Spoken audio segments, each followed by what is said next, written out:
иҷозаи парвоз ба донишҷӯёни тоҷики донишгоҳҳои кишварҳои хориҷӣ муҳоҷирини кории тоҷикро низ пушти дарҳои чиптафурӯшии Душанбе овардааст.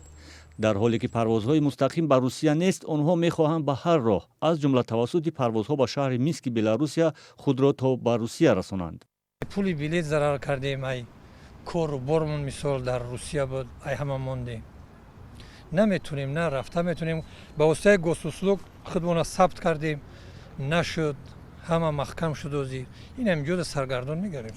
ин дар ҳолест ки ширкати Somon Air барои берун бурдани донишҷӯёни тоҷики донишгоҳҳои хориҷӣ тавассути парвозҳои масири Душанбе Минск муваззаф шудааст. рӯзи гузашта дар назди чиптафурӯшиҳои ин ширкат даҳҳо нафар муҳоҷирон ба умеди дарёфти ҳаққи парвоз то пойтахти Белорус ҷамъ омада буданд.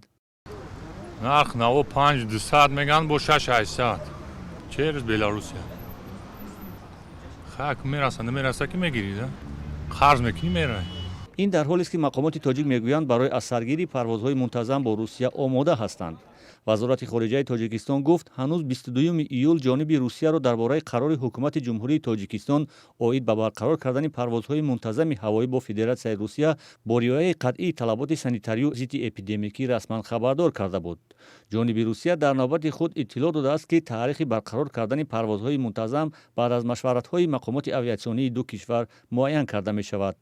вазорати хориҷа иттилоъ дод, ки музокирот дар масъалаи барқарор кардани парвозҳои мунтазам бо Русия ва чанд кишвари дигар идома дорад.